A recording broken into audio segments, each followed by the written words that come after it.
Establishing a new service is an incredible undertaking, and two of the guardians who are leading the way are with us today. The Space Force was established December 20th, 2019, and in just the past few months, they have transitioned to the name Guardians, introduced a new rank structure, unveiled their 9 deltas, the Space Force equivalent of wings, and they are starting to bring personnel in from other services. We're so pleased to welcome to our studio this morning General D.T. Thompson, Vice Chief of Space Operations, and from the Pentagon, Chief Master Sergeant of the Space Force, Roger Towberman. Gentlemen, if you would, please set the scene for us. Where's the Space Force today, and where are you going over the next 6 to 12 months? All right, General Wright, thanks so much for that introduction, and it's exciting and important to be here with you all today, especially joining Chief Towberman. To talk just a little bit about that, actually we were assigned the responsibility in law over a year ago in December of 2019 to fully establish a Space Force within 18 months. And in fact, later Chief Raymond and Secretary Barrett gave us 15 months to do it. And so over the past year, we've been rapidly establishing the force. We've completed the initial organizational design. We've already established several of our organizations. We've established an early headquarters. We've created a Space Operations Command. We've got plans for acquisition and training and readiness commands. And our job over the next several months is to finish the detailed planning, actually execute on the final stages of some of that organizational stand-up, and then to proceed the full requirement that's going to take several years of fully building out a force that we need to defend and protect space capabilities and provide those capabilities for the Space Force, for the nation and the Joint Force well into the future. Chief Towberman? Yes, sir. General Wright, it's always great to see you. I wish I could be shaking your hand. I can't wait until, hopefully the next time we do one of these things, we can all be together and be like human beings are meant to be, and hugs and high fives and all that. But thanks so much to AFA. Thanks again to Tobias and Amy for working us through this all week. Thanks everybody for the hard work that goes into this. I think the content has been incredible. The on-demand stuff is fantastic, and for all our airmen and guardians out there that have the opportunity and have that growth mindset that I know both services crave, to be able to just pick and choose and see the stuff that makes them better, makes them more aware, and all of that to be brought to them by AFA. It's really, really cool week. So just thanks to everyone. Yeah, it's been a big first year for us. We like to say hashtag it's not boring. We're running fast. Things are changing every day. We spent the entire first year inventing the force, as the CSO says, and now year 2 focus on integrating the force as we continue to bring in folks. We had another virtual transfer ceremony just last night to welcome in even more guardians. So as the force starts to fill up and we start to get the folks in we need, now we turn to them and we say, help us, help you, be a part of your own future. And let's see how this all fits in with each other and in with the joint force, in with our coalition partners and commercial and industry partners, which are so important to our continued dominance in space and unfettered access to and freedom to maneuver. So yeah, it's fun. It's not boring.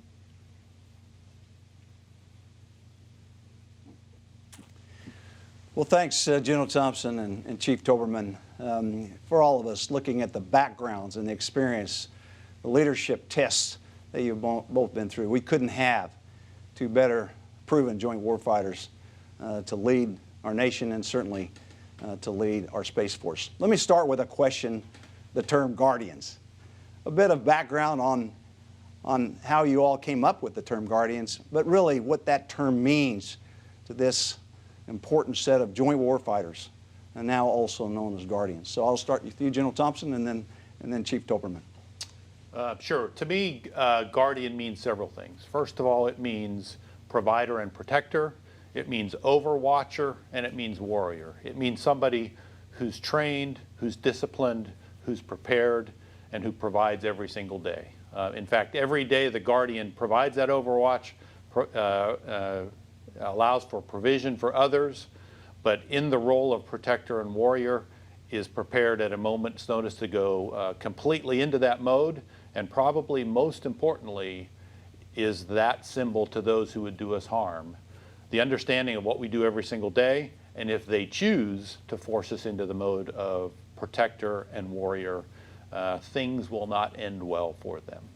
The term Guardian has deep heritage inside of the space community, and specifically for those of us who grew up inside the space missions inside the Air Force. Since its inception, Air Force Space Command, the motto of Air Force Space Command was Guardians of the High Frontier. We were guardians in that regard. And so just as the Air Force for many years built on its heritage and legacy of the Army Air Corps and how it grew into the U.S. Space Force, this is also a perfect connection to our past and our heritage, and to remember where we've come from with that connection to Air Force Space Command and its motto of Guardians of the High Frontier. Chief, your thoughts? You know, it's a cool question, and I think all of those things are true. And I'm a big heritage guy.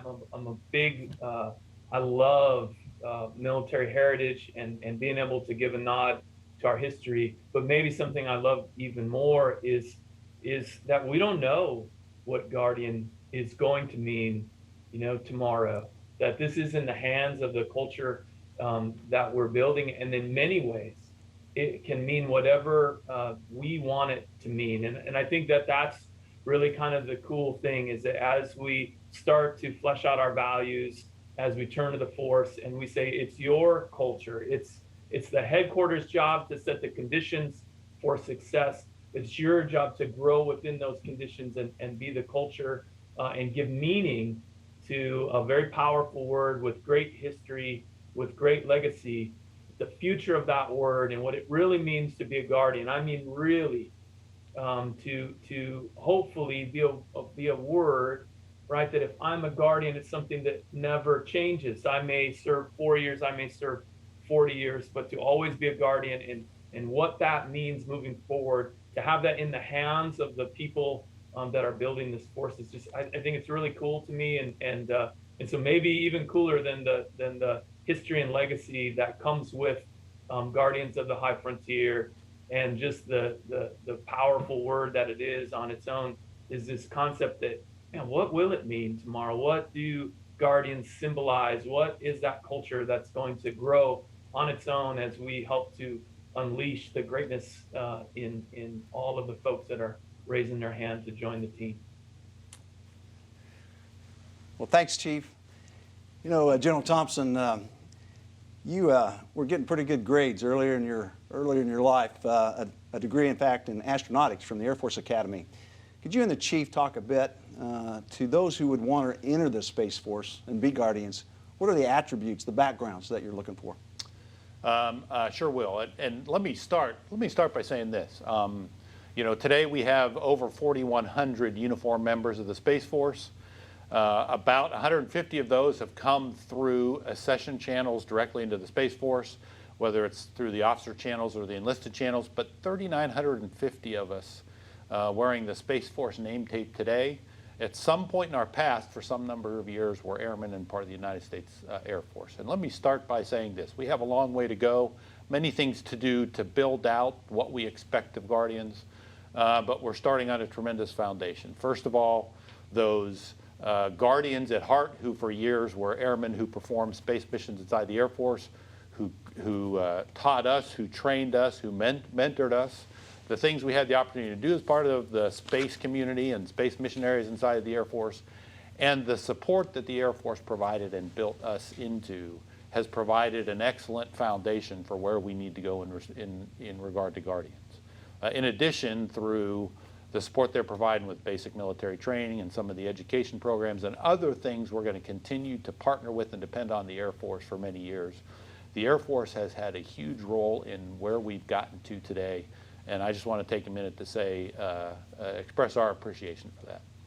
Now I'll talk a little bit about what it means we think to be a Guardian. Certainly early on is someone who needs to be bold, someone who needs to be visionary, somebody who needs to be innovative, somebody who has a deep technical and operational understanding of the domain we operate in, which is fundamentally different from any other operating domain, who understands the threats, who understands the capabilities we provide, the importance of those capabilities, and understands what they walk into the room with the rest of the Joint Force, the expectation of them, what they provide, how they're expected to integrate, and the expertise they need to bring to everything that we need to do. That's the idea of what a Guardian needs to be. We have a lot of work to do to understand how to get there, but that's kind of where we stand today in that regard. Wonderful. Chief? So, sir, I'd agree 100%, and it really is. Like, there's this blue chip organization called the United States Air Force. There's also a blue chip organization called the United States Army and the United States Navy and the United States Marine Corps and the Coast Guard. These are blue chip, awesome institutions, and they have developed the greatest NCO Corps in history. And so I think that's where it starts. But I think there's also on top of that, and all those skills and talents and selflessness and desire to win and all those things that come in all the services. But then there's this new startup company.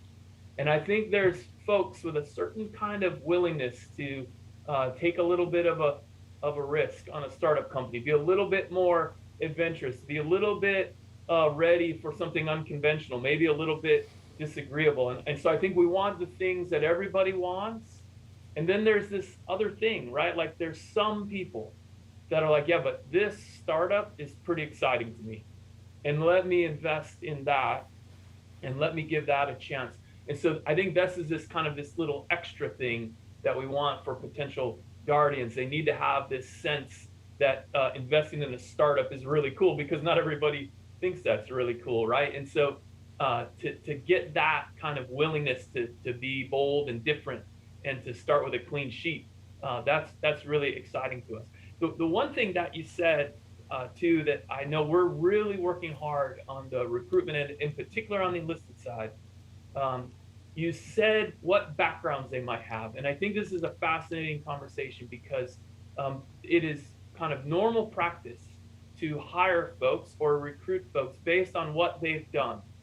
And what we want to do is flip that a little bit and find a way to better predict what they're capable of, regardless of what they've done. In other words, if we can find a way to measure potential, presuming that we can teach you anything we need to teach you, if we can find that person that can learn, that can adjust, that can be flexible, and that is excited about serving, whether or not they've kind of checked certain boxes in their past, I think that puts us in a unique position where we can target talent, diamonds in the rough, if you will, undiscovered talent. It allows us to look in different places. And I think our size and scale gives us the ability, a degree of intimacy where we can kind of pull at that a little bit. And so I'm really excited about this concept of, yeah, I got it. You've done great things.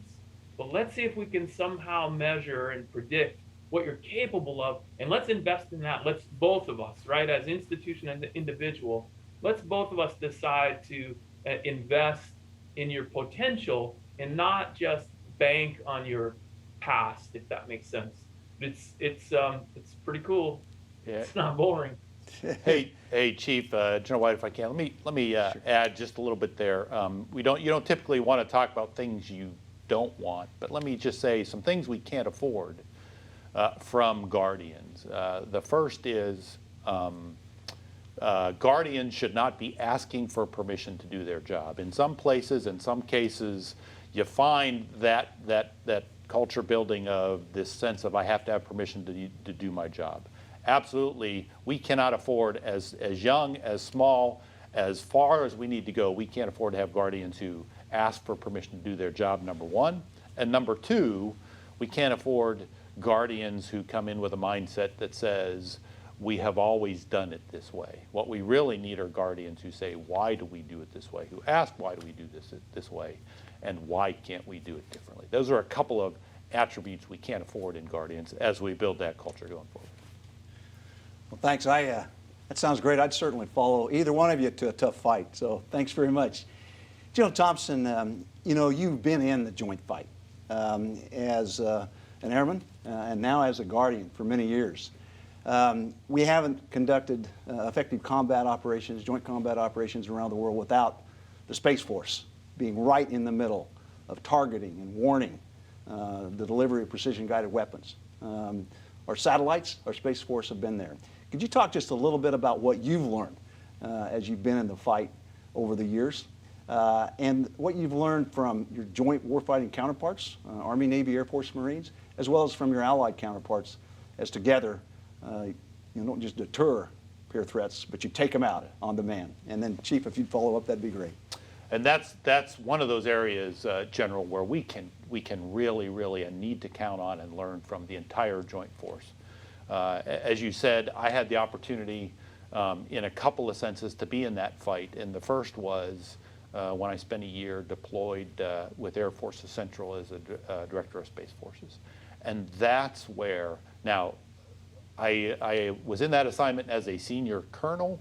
Unfortunately, that was the first time in a 20-plus year career where I was deeply engaged with the rest of the Joint Force, where I started to understand what it meant to be a warfighter, to be a warrior, to integrate with the rest of the Joint Force, to integrate with forces in other domains and in other services, what it meant to plan together, to execute together, what it meant to make contracts and commitments as part of an integrated command mission team. Those are the sorts of things we can and we must learn from the rest of the Joint Force as we go forward. Like I said, I did that as a senior colonel, and I was one of the rare few who had that opportunity at that time. What we need to learn from the rest of the Joint Force are those lessons that they have learned over decades and centuries as warriors in those domains, and we have to be able to provide that very early on to all of our guardians in their first assignments. Is how do I operate as part of a joint force? How do I make commitments and contracts? How do I conduct part of an integrated campaign and integrated operations? We can also learn from them what it means to be warriors. And airmen, soldiers, sailors, airmen, and Marines are warriors. What it means to be a warrior in each of those services and domains is different, but there are ideas and attributes that we can learn as we continue to build and learn and grow and define what it means to be a warfighter whose job is to provide and protect and deliver capabilities from the space domain. Outstanding. Chief, please. Yes, sir. You know, on the enlisted side, I think many would have seen SEAC Colon Lopez yesterday announced that a new joint enlisted PME model is being announced. And so we've been right there. Space Force has been right there. In fact, you know, we stole a little bit of talent and borrowed some talent to help us develop our training ecosystem, if you will. And we've got some chiefs on the team. One of them spent a lot of time on the joint staff helping develop the joint model. So, you know, I've deployed a couple times in my career, or 19. And so certainly very, very important to me personally, professionally, and I think we've got the right folks in place. We certainly have a great team kind of around the Department of Defense senior enlisted leadership team to look at a joint model and invest in our guardians as well as everyone else. You know, it's really a two-prong effort from the service. First, for ourselves, we need joint smart space warfighters, and we're going to do everything we can to build that every step of the way from day one. We're talking all domain and joint concepts already in basic training now for guardians. And so from the very, very beginning of their careers to really be embracing this and be joint smart space warfighters is really important. We'll also help our U.S. Space Command teammates and the Joint Force, all the services, build space smart joint warfighters in all of their respective services. So it's kind of a two-pronged effort, and we'll always help on that front as well. And then, you know, it comes together into the joint team that has kept us ahead and will keep us ahead, you know, moving forward, that we've always had. But it's pretty exciting. I think we've got great, certainly on the enlisted side, we just got great team right now, really focused on how do we build the best joint NCO Corps, senior NCO Corps in history. And I couldn't be happier about where we're at and where we're headed. great points. You know, and our Guardians are more and more forward deployed. Just as General Thompson talked about, we did, AFA has an Air and Space Warfighters in Action series we did. And the 7th Air Force Commander and the Command Chief at Osan, we're talking about now Guardians on the peninsula, in South Korea, looking North Korea in the eye. So there's terrific warfighting operations, joint warfighting operations already being led and supported by Guardians, and more to come, it sounds like. So that's awesome. So let's talk a bit about the rank structure. Both of you have been very involved in a somewhat different rank structure for our Guardians, and I'm sure there's a good deal of interest in that for our audience. So start with General Thompson and then Chief, if you would. Yeah, General, if you don't mind, why don't I ask Chief Towberman to talk about the changes we've made and why we've made them, and then maybe I'll add a few more thoughts at the end. Chief?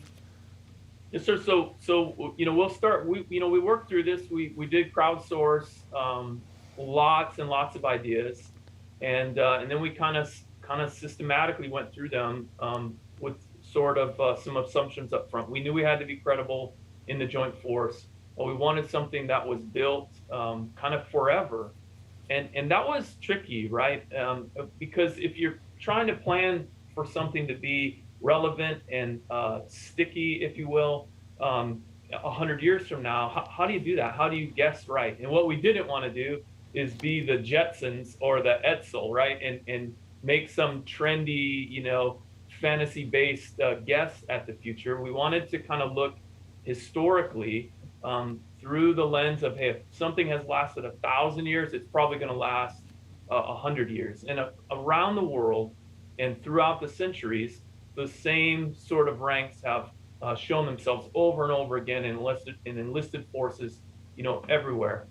And so we were kind of, that's where we were. We thought, hey, this more traditional non-commissioned officer ranks is probably the way to go. Where we want to be bold is in the way that we use them, the way that we grow them, the way that we manage that force. And so the specialist ranks are E1 through E4. We were very deliberate to say, hey, we're not going to call them first, second, third class. We're going to treat them more as one group, where the levels within that group are mostly in the control of the specialist. So it's going to take us a while to really tease this out and how these competency-based approach to promotion works. But ideally, you know, not ideally, long-term, what we see happening is that I come in and when I can prove I can do X, Y, and Z, then I get promoted. That a time-dominant model where I have to wait around, regardless of what competencies I might have come in with, regardless of what competencies I might have developed faster than my peers, that I get to kind of step up when I show that I'm ready for the next level. And so we're excited for this kind of leveling concept and why we just are saying, hey, specialist 1, 2, 3, 4. Sergeant, our first NCO rank, the first place where institutionally we're going to say, hey, you're now really, truly responsible for the lives and career of other people, and by the way, their loved ones as well. We really wanted to put this strong servant rank of sergeant right there to say at the first level of supervision, there's nothing more important than serving your team and their family and loved ones. And so from there, it looks like the Air Force, as everyone has reminded me. That's not because we didn't move away from the Air Force. It's that we walked through kind of rank by rank, and technical sergeant, maybe more than any other, was where we really felt like this is what matters. We want technicians, we want technical experts. This is the definitive rank, technical sergeant. We've left the door open if we decide to go with technical tracks, and we might. We had a conversation just this morning about what that might look like, and perhaps if I want to kind of just spend my life on an ops floor, and that's what I'm really into, and I'm really, really good at it, and I want to stay really good at it, and I don't want to do some other things, but I want to stick around, and I want to be invested in more, that maybe we go technical sergeant, 1, 2, and we step up from there like we're doing with the specialist ranks in the junior enlisted. So we've left the door open for those things, and we feel that we did pretty well. We're understandable to the Joint Force. It's it's able to absorb us into that joint fight without confusing anyone. And we think we've given some real kind of purpose to our junior enlisted ranks, and then to our first NCO ranks along the way, to really say, hey, this is why you're here. This is your reason for existing. And let's try to help you remember that every day by the rank that you're wearing on your sleeve or your chest or wherever. And the insignias are not baked, right? So we're about to roll out some test rank insignias next month. We're excited about that, to get feedback and figure out what that insignia looks like, and new uniforms and all those things coming up later in the year. So that'll be exciting as well. Probably took all General Thompson's time away, but there's so much to talk about with those enlisted ranks, and we're very proud of the way that we went. So if I can, so let me add a little bit about, let's say, the discussion of ranks in general. Certainly those of you following the debate and discussion in the press, there were a lot of people with opinions and ideas and things they thought were important about ranks. Personal opinion, I'm going to say very frankly, I think that discussion and the idea that there was going to be some deep and significant cultural impact to the Space Force in a general discussion of what ranks should be was way overemphasized, and frankly, not particularly supported in analysis. If you think about it, people connect first with their service, right? A Marine doesn't tell you that they spent their career as a captain or a corporal. They say they were a Marine. We talk about a culture of airmen in the Air Force in the past. We're talking about building Guardians. The next thing they connect to oftentimes is their mission area, whether you're a SEAL or you're a cyber warrior or you're an intel. We connect with our missions and the things that we do, which includes all ranks. And so that's critically important. And finally, this idea that because we're going to change the rank structure, somehow some sort of cultural significance is going to be imbued from what's happened in the past in another service just didn't seem to have any basis in analysis. So I think the most important thing in that regard was we made changes that were important that we need to make, and now it's important for us to build the culture based on our service, based on our mission capabilities, and what we call each other in terms of ranks, and what it means will naturally follow. Thanks, sir. If I could summarize, it sounds like no matter what, you're all about fighting and winning in the space domain. In fact, the best analysis was done by a brand new second lieutenant who graduated from the Air Force Academy back in 2020, who said, you know, I don't really care what rank you call me. I want to get after fighting the war and winning it in space. Amen. Well, let me talk a little bit about, as much as you can, the reality of the threat. The Space Force was established because of growing recognition that space was no longer a sanctuary. So, two experts here to share with our audience, as much as you can at the unclassified level, the reality of the threat to what certainly our military and much of society has become dependent on, including GPS, for example, that we can't take for granted anymore. So that is in fact the case. And while the Space Force is now less than 18 months old, right? We're approaching our 15-month birthday. The reality of the threat and what we needed to do about it has existed for a long time. In fact, it became a stark reality for the leaders of the nation as far back as 2014, when the administration at the time said, we have a serious threat, this is a warfighting domain, we need to address that threat. The activities that began carried into the last administration and is now carrying into the new administration is an acknowledgement by our national leaders of all parties and all branches of service that it is something that we need to be prepared to address, not because we choose or want a war in space, but because our adversaries have gone in that direction. They're threatening our capabilities in the domain. We have to protect them, because if we don't, the implications to the terrestrial forces, the soldiers, the sailors, the airmen, and the Marines on the ground, to their mothers and fathers, to the security of the nation and the American people, means that we put our forces and our nation at extreme risk if we don't address this threat. And so, the threat to GPS, the threat to the other satellites, the threat to the forces, because they're under the surveillance of adversary space systems, is now so acute that establishing a force is imperative And here we have an opportunity. The nation responds to crisis in a tremendous way. We now have the opportunity to do two things. First, either be ready when the crisis ensues rather than responding, or more significantly and more importantly, I think, prevent the crisis from occurring, deterring the crisis, because nations see that we're ready, we're prepared, and that they cannot expect success by beginning or extending a war into space. Chief, to add? How can I add to that? That's what I'm thinking. Fantastic. I stand down. That's perfect. Yes, sir.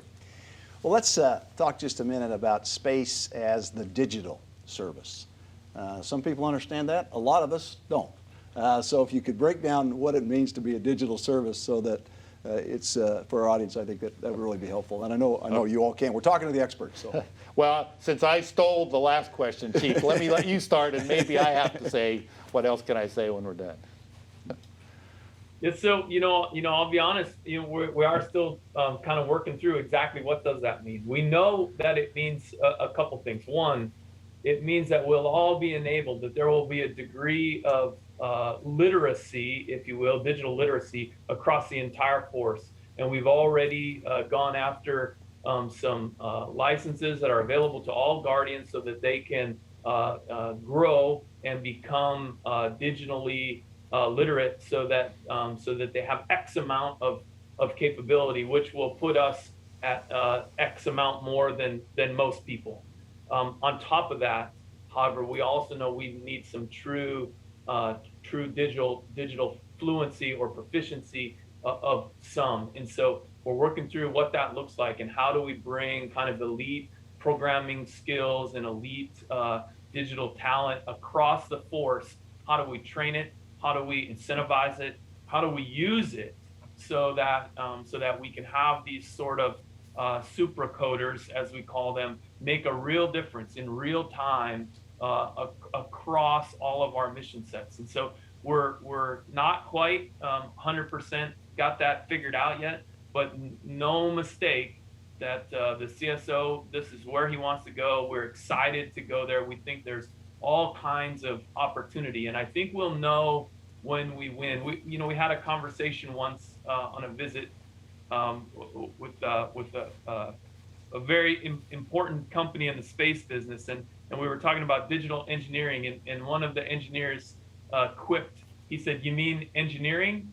I think we'll have this digital service correct when we stop saying digital Space Force and someone just says, oh, you mean the Space Force?" That's when we know we will have cracked the code, when everybody knows that everything we do is digitally enabled, is digitally supported, and is digitally, the digital limits are really the only limits that we have. So as we kind of wrap our heads and our imaginations around the endless things that we can do, I think in cyberspace, like that's going to be the secret. When it stops being a thing and it's just this ubiquitous reality of the Space Force, then we will have completed our transformation.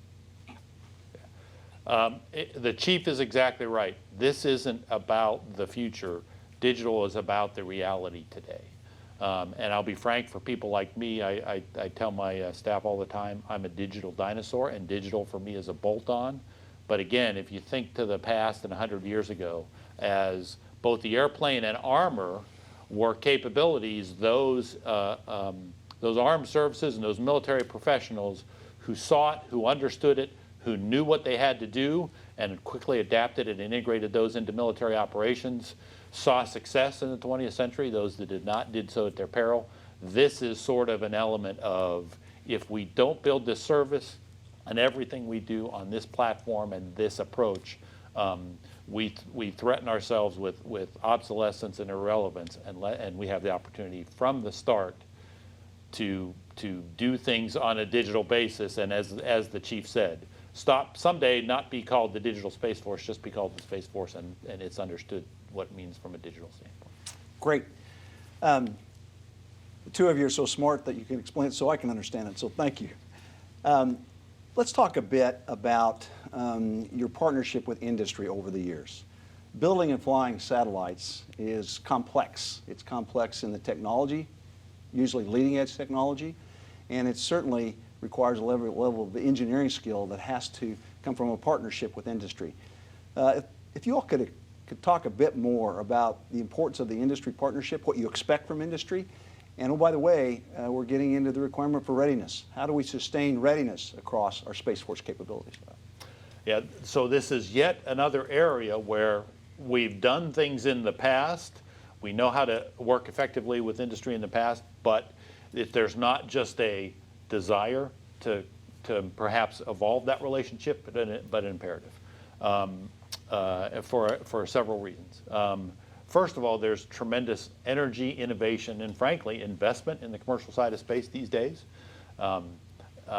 Space, in many ways, the commercial industry as innovative in producing new ideas for capabilities, for utilization, for architectures, for technology, that what we need to do is partner with them, understand that, and where it makes sense, either leverage directly or adapt what they're doing to our force structure.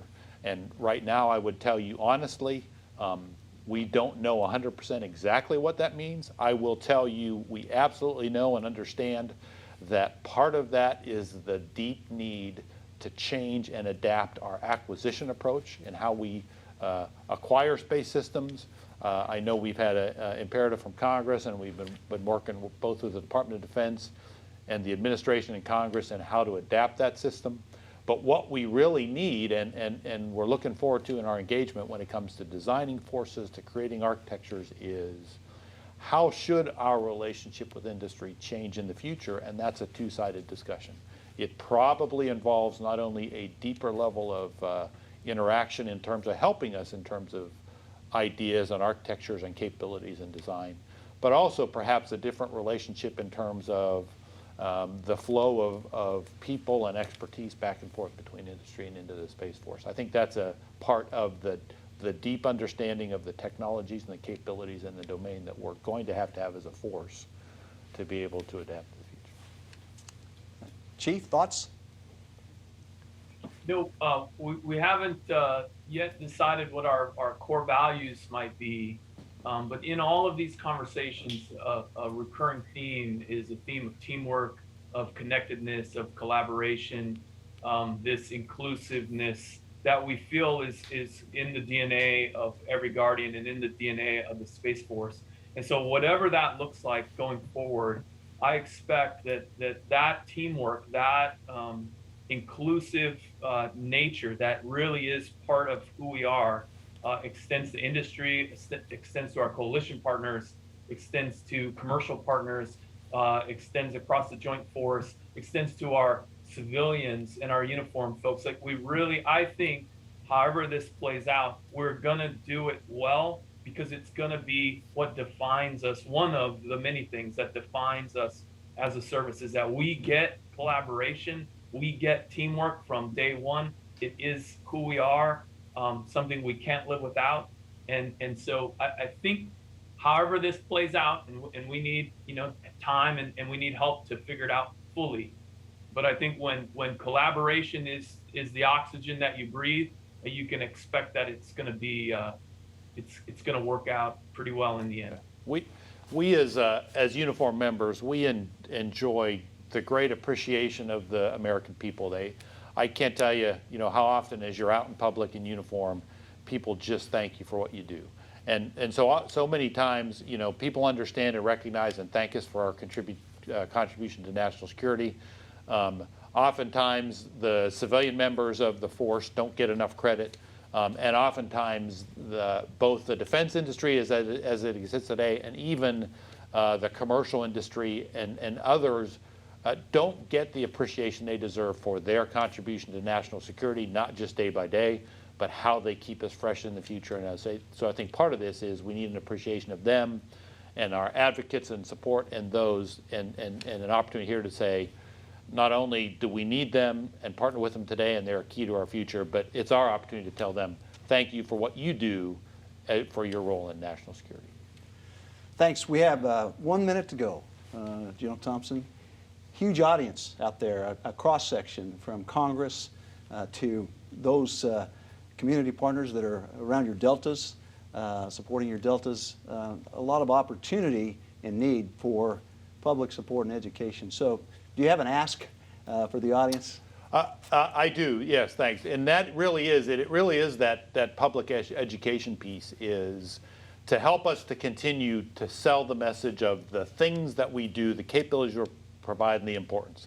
We're such a small force, but we punch so far above our weight.